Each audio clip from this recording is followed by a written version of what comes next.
અમેરિકામાં જઈને આપણા લોકો નાની નાની ભૂલો કરી દેતા હોય છે, ત્યારે એક નાનકડી ઓનલાઈન કરેલી ભૂલ આખી જિંદગી યુવકને જેલના સળિયા પાછળ ધકેલી શકે છે।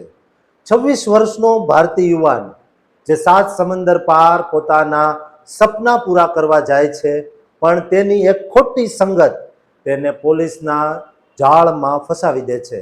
આજે તેની હાલત જોઈને આખું ભારત શરમથી ઝૂકી રહ્યું છે। જે છોકરીને તે મળવા જાય છે, પછી પોલીસે પાથરેલી એક એવી જાળ જેમાં તે ફસાઈને પોતાનું કરિયર અને ઇજ્જત બંને દાવ પર લગાવી દે છે। ન્યૂ મેક્સિકોમાં જે પર્દાફાશ થયો તેણે અમેરિકામાં રહેતા દરેક ભારતીય માટે સાવધાનીની ઘંટડી વગાડી દીધી છે। દોસ્તો, સૌ પ્રથમ આ વિડીયો જોઈ લો। No te muevas, no te muevas. Hold on, relax. You guys got him? Yeah. Relax, you're fine. English, Spanish? English? Okay. Okay.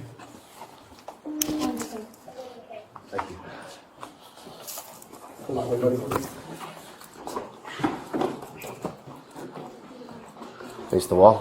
Face the wall. Face the wall. Where's left side? Think that's going to focus different stables? Just go. Face the wall. Stand by and say that there's 4 minutes in here right now. On the end, talking to another person. Stand by. Good. દોસ્તો, આ માત્ર video નથી, આ સમાચાર નથી, પણ વિદેશ જનારા દરેક યુવાન માટે જિંદગીનો સૌથી મોટો બોધપાઠ છે। મિત્રો, અમેરિકાના ન્યૂ મેક્સિકો સ્ટેટના સેન્ટા ફે શહેરમાંથી અત્યંત શરમજનક આ કિસ્સો સામે આવ્યો, જેમાં 26 વર્ષના નાગારાજુ બલકમ નામના ભારતીય યુવાનની ધરપકડ કરવામાં આવી। નાગારાજુ પર આરોપ છે કે તે ઓનલાઈન મળેલી એક છોકરી સાથે ખોટા ઈરાદાથી મળવા ગયો।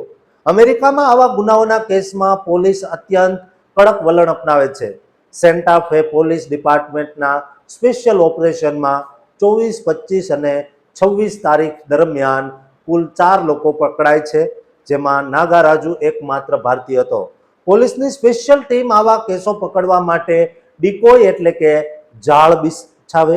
આ ઓપરેશનમાં પોલીસ અધિકારી પોતે જ છોકરી બનીને ઓનલાઈન ચેટિંગ કરે અને જ્યારે કોઈ શખ્સ તેને મળવા આવે ત્યારે તેને રંગે હાથ ઝડપી લે। નાગારાજુ સાથે પણ આવું જ થયું।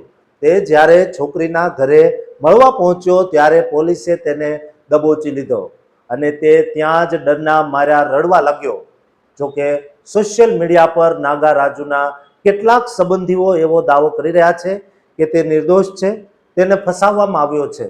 શ્રી શૈલમ નામના એક વ્યક્તિએ ઇન્સ્ટાગ્રામ પર લખ્યું છે કે જે છોકરી સાથે તે વાત કરતો હતો તેણે તેની મરજીથી રાજુને બોલાવ્યો અને તેણે જ નાગારાજુને પાર્ટી માટે આમંત્રિત કર્યો હતો। પરંતુ મિત્રો, અમેરિકાનો કાયદો કહે છે કે જો સામેની વ્યક્તિ પોતાની ઓળખ કે ઉંમર જણાવે છે અને છતાં તમે તેની સાથે વાત કરવાનું ચાલુ રાખો અથવા મળવા જાઓ તો તે ગુનો ગણાય। જો નાગારાજુ ખરેખર સાચો હોય તો તે અમેરિકન કોર્ટમાં પોલીસ પર કેસ કરીને વળતર માંગી શકે, પણ સામાન્ય રીતે આવી તપાસ એજન્સીઓ પાકા પુરાવા અને ચેટ હિસ્ટ્રી વગર કોઈને પકડતી નથી। સૌથી વિચિત્ર વાત એ છે કે ધરપકડ સમયે નાગારાજુ ચપ્પલ પહેરીને ગયો હતો, જે અમેરિકન કલ્ચરમાં જાહેરમાં યોગ્ય ગણાતું નથી। આ ઘટના એ દરેક ભારતીય માટે બોધપાઠ છે જે વિદેશમાં જઈને ઓનલાઈન અજાણી વ્યક્તિઓ સાથે મિત્રતા કરે છે, મળવા જાય છે।